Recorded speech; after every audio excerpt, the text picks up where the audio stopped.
하나님 말씀 누가복음 19장 41절부터 44절까지 41절부터 44절까지 한 목소리로 공독하겠습니다. 가까이 오사 성을 보시고 우시며 이르시되 너도 오늘 평화에 관한 일을 알았더라면 좋을 뻔하였거니와 지금 내 눈에 숨겨졌도다.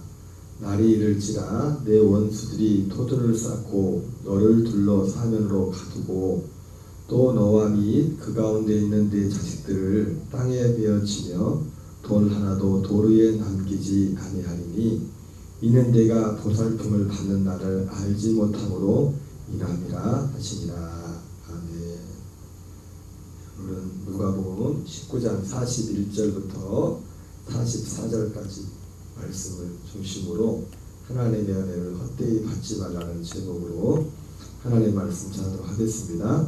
예수님이 드디어 이제 예루살렘을 향하여 오시던 예수님이 이제 예루살렘 성에 이제 들어오셨습니다.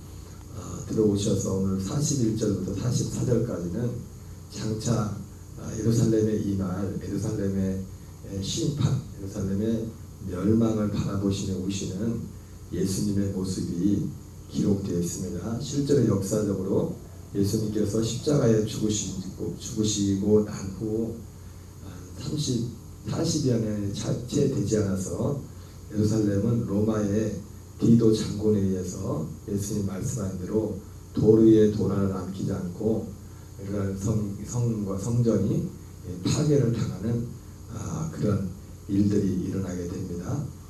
오늘 예수님은 바로 이 예루살렘 성의 멸망을 예견하시고 보시면서 슬퍼하시고 통곡하시고 그러면서 예루살렘이 왜 멸망할 수밖에 없었나, 왜 이런 일들이 일어날 수밖에 없었나에 대한 그 원인에 대해서 간략하게 말씀하고 있습니다. 이 본문을 보자 하면은 한 가지 떠오르는 사건이 있죠. 누가복음 13장에 물론 그것은 예수님이 직접 먼저 말씀하신 건 아니지만은 어떤 두 가지 사건으로 인해서 제자들이 예수님께 와서 묻죠. 하나는 갈릴리에서 그 빌라도가 사람들의 피를 섞어서 갈릴리에서 사람들을 죽였던 그 하나의 사건과 북쪽의 갈릴리, 그 남쪽의 예루살렘에서는 예루살렘 망대가 무너져서 10여 명의 사람들이 죽은 그 두 가지 사건의 그 큰 이슈가 요즘으로 하면 굉장히 큰 이슈가 됐던 SNS로 막 퍼지는 그런 이슈가 될 만한 그런 사건이었습니다. 그때 거기에 대해서 왜 이런 일이 일어났냐에 대해서 그 사람들이 질문했을 때 예수님이 동일하게 두 사건에 대해서 그렇게 말씀하죠. 저들이 너희들보다 죄가 더 많아서 이런 일이 일어나는 것이 아니다. 너희도 만일 회개하지 않으면 이와 같이 망하리라. 두 번의 또 두 가지 사건에 대하여 동일한 예수님의 답변은 저들이 너희보다 죄가 많아서 너희가 그런 일을 당한 게 아니다.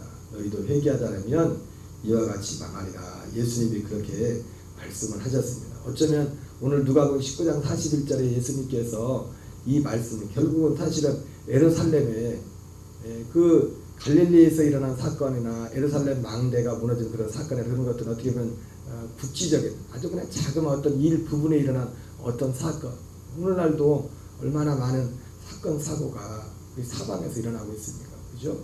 오늘 우리가 하루를 산다는 것, 오늘 우리가 어쩌면은 이 하루하루 생명을 산다는 것이 하나님이 우리에게 주신 또 다른 하나의 기회이고 하나님의 은총의 시간인 줄 믿습니다.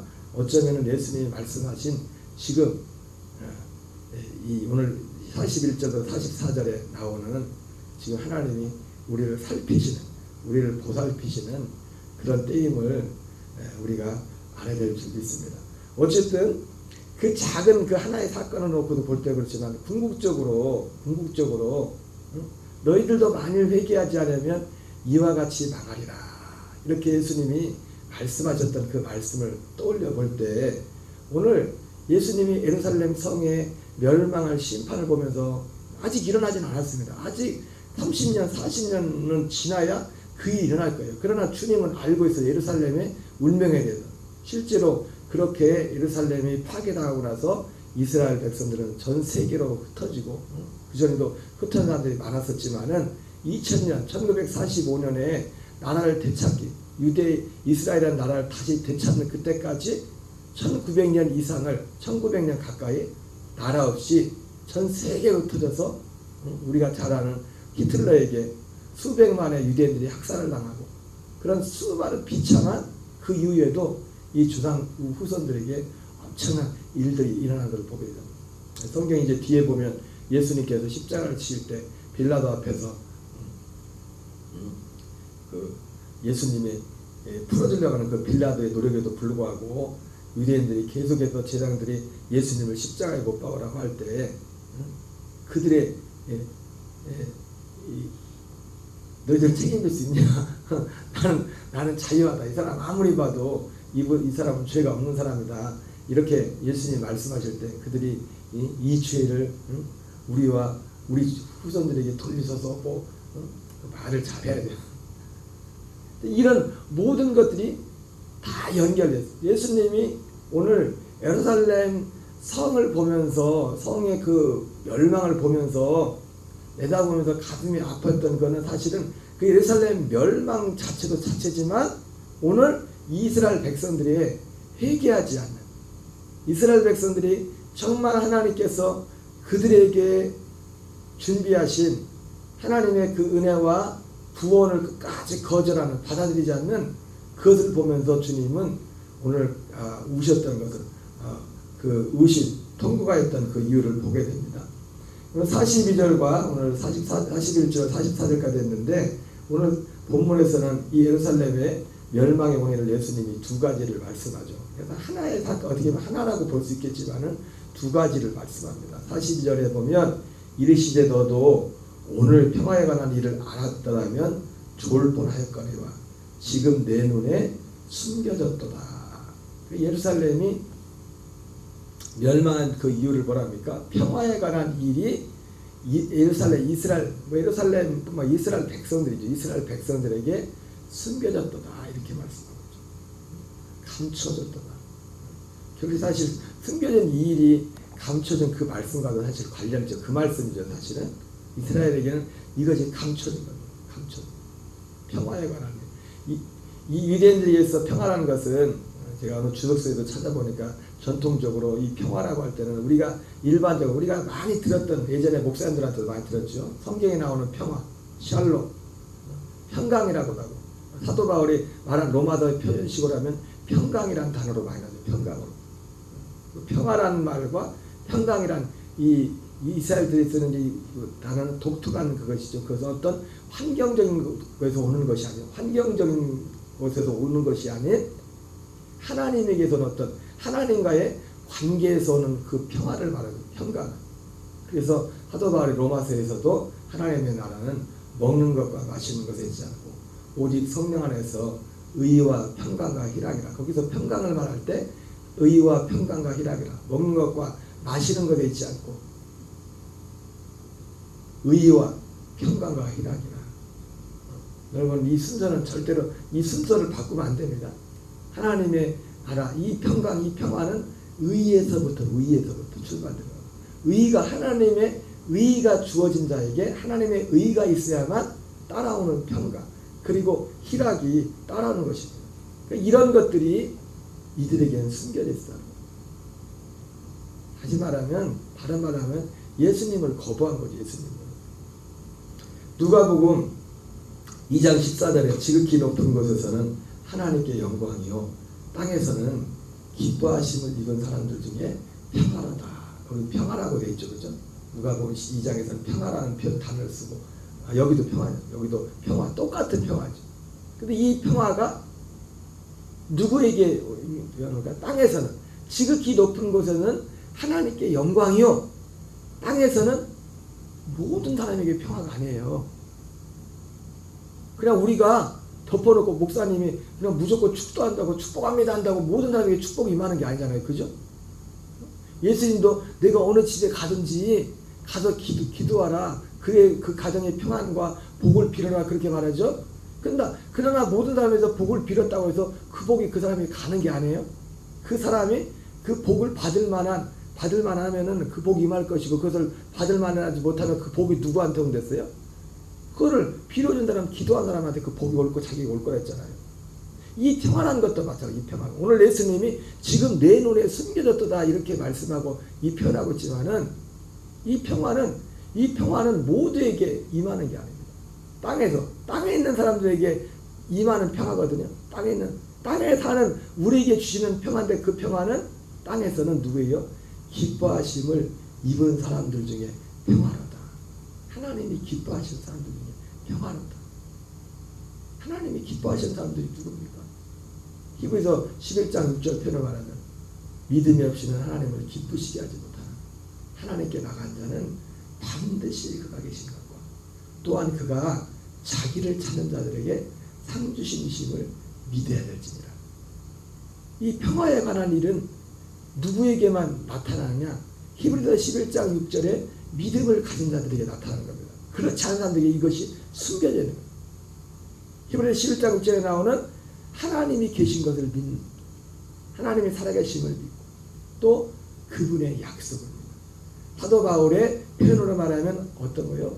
하나님께 대한 회개의 열매가 있는, 그리고 예수 그리스도에 대한 믿음, 예수 그리스도를 통하여 우리에게 이루고자 하시는 그 하나님의 그 약속을 믿는 그 사람들, 그 사람들에게만 오늘 이 샬롬, 진정한 샬롬, 그것을 믿고 그것이 그 안에 이루어진, 그리고 궁극적으로 기본적으로 이 일을 이루어오신 예수 그리스도를, 그러니까 제자들도 그랬으니 뭐 유대인들에게 비춰서 지금도 유대인들은 예수님의 그 말씀이 지금도 숨겨졌잖아요. 특별히 유대인들은 엊그제 잠깐 말씀드렸지만 예수님이 메시아가 고난당한다는 그 사실 자체를 받아들이질 않아요. 어떤 면에서 전에부터 전해라는 얘기 중에 하나는 이사야서 53장은 유대인들에게 어떻게 보면 금서와 비슷한 이스라엘의 왜 메시아가 어떻게 고난을 당하네요. 그래서 지난 말씀인 것처럼 하나님의 나라가 이들이 가지고 있었던 생각이 뭐였습니까? 예수님이 예루살렘으로 이렇게 올라가는데, 지난 바로 직전 말씀에 그 제자들은 하나님의 나라가 당장에 임할 줄로 생각하고 있었다고 했잖아요.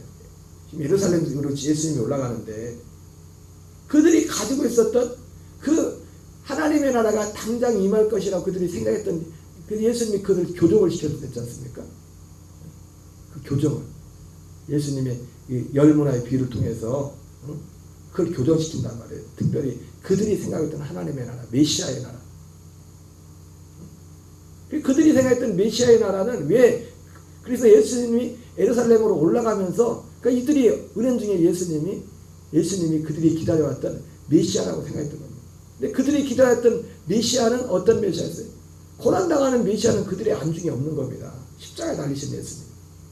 다윗과 같이, 그리고 예수님 오시기 전에 100여 년 전에 있었던 마카비 왕조를 일으켰던 그 왕조와 같이 이 땅에 어떤 힘과 절대 권력과 힘을 가지고 다윗 시대 같이 이 땅에 어떤 평강과 어떤 평안을 주는, 환경적인 그 평안을 주는, 물론 결과적으로 하나님의 나라는 환경적으로도 온전한 평화가 옵니다. 모든 것들이 완벽하게. 그러나 그 이전에 그 나라가 오기 전에 하나님이 우리에게 어떤 하나님의 나라를 주고, 우리 안에 절대적인 이 환경에서 오지 않는 오직 하나님과의 관계로부터 오는, 그래서 하나님의 나라는 먹는 것과 마시는 것 있지 않고 오직 성령 안에서 의와 평강과 희락이라. 이 성령 안에서 의와 평강과 희락이 누구에게 주어지는 겁니까? 히브리서 11장 6절에 믿음을 가진 자에게 주어지는 거예요. 하나님께 대한 회개와 예수 그리스도에 대한 믿음을 가진, 그 약속을 믿는, 땅에서는 기뻐하심을 입은 사람들 중에 평안하다. 평화에 관한 일이 내 눈에는 숨겨졌다. 그래서 결과적으로 이 숨겨진 그 일만 숨겨진 게 아니라 그 일을 이루기 위해서 이 땅에 먼저 가야 될, 예수님이 가야 될 길, 예수님이 내가 곧 길이라고 했죠, 그죠? 이 땅에 육체로 오신 예수님은 우리가 구원으로 가는 길입니다. 그 길을 따라가. 그 구원의 길이 첫걸음이 뭡니까? 사람으로 오셔서 십자가에 죽는 거죠. 선지자들이 기록된 대로 먼저 예수님이 가는 길은 십자가의 죽음의 길을 가는 겁니다. 죽음의 길을 시작해서 부활과 승천과 이 모든 길을 통해서 우리도 그 길로 계속 우리를 거기에 연합하게 해서 결국 하나님이 우리 약속했던 우리 한 사람 한 사람 안에 하나님의 평화를 이루는, 그걸 모두에게 주는 게 아닙니다. 땅에서 기뻐하심을 입은 사람들 중에 평화를, 이 믿음이 감춰진 자에게는, 이 믿음이 숨겨진 자에게는, 그리고 결국 회개가 뭡니까? 회개가 10가지 회개까지. 그래서 마틴 루터는 이 회개를 율법적인 회개와 율법적인 회개에서 복음적인 회개, 그런 표현으로 썼죠. 그 표현. 오늘 예루살렘이 심판을 받는 것은, 이것도 사실은 굉장히 유예된 거죠.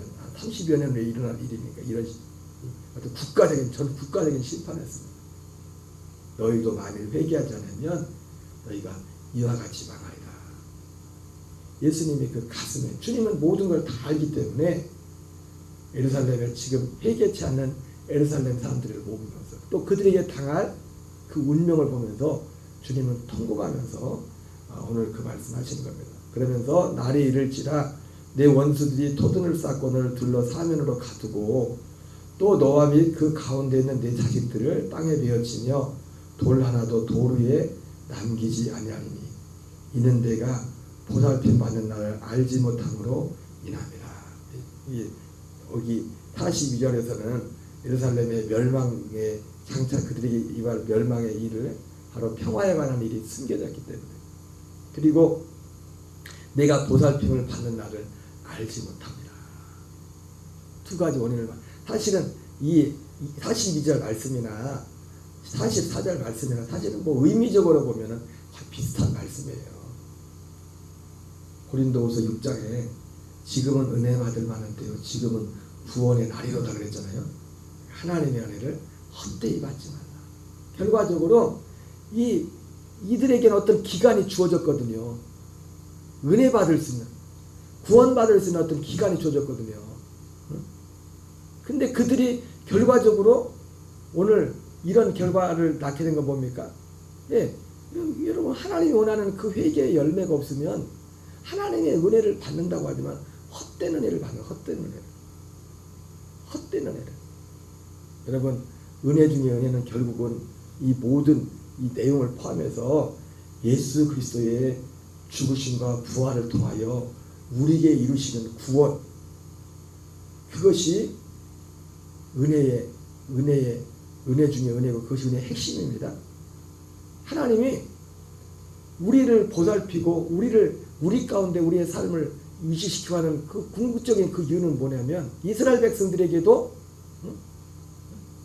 사도 베드로도 하나님의 모든 사람에도 오래 참으신다고 했잖아요. 그죠? 오래 참으시고 보살피시는 이유가 뭐냐면 이 은혜 안으로 들어오기 위해서 그날을 기다리는 겁니다. 그러나 많은 사람들에게 예수님 당시에도 그렇고 너희에게는 평화에 관한 일이 숨겨졌구나. 진정한 평화, 하나님께 대한 회개와 예수 그리스도에 대한 믿음을 통하여 주어지는 그 평화, 그 평강, 그것이 숨겨졌구나. 예수님이 말씀하시는 겁니다. 왜요? 사람들은 본능적으로 그걸 원치 않습니다. 본능적으로, 육신적으로는 육신적인 것을 통해서 그 어떤 것을 통해서 평강, 그건 하나님이 주신 평강과 다른 거죠. 그것을 먼저 확보하려고 하지. 그러나 하나님이 주신 평강은 물론 하나님이 덤으로 그런 평강과 우리 합평도 주시죠. 그러나 본질적인 하나님의 평화는 거기에서 오는 것이 아닙니다. 오직 의로부터, 하나님의 의가 주어진 자에게, 하나님이 의롭다는 자에게, 의롭다 할 뿐만 아니라 우리 자체를 그 안에 의가 이루어진 자에게만 이 평강, 이 평화가 주어지는 거예요. 오늘 우리의 삶 속에, 우리의 육신에 남겨진 삶 속에 이 평화 가운데, 이 평화에 관한 일을 알고 이 평화에 관한 진정한 평화에 관한 일을 전하며 살 수 있는 저와 여러분 되시기 바랍니다. 주기도문으로 마치겠습니다. 하늘에 계신 우리 아버지여, 이름이 거룩히 여김을 받으시오며 나라의 마옵시며 뜻이 하늘에서 이루어지는 같이 땅에서 이루어지리라.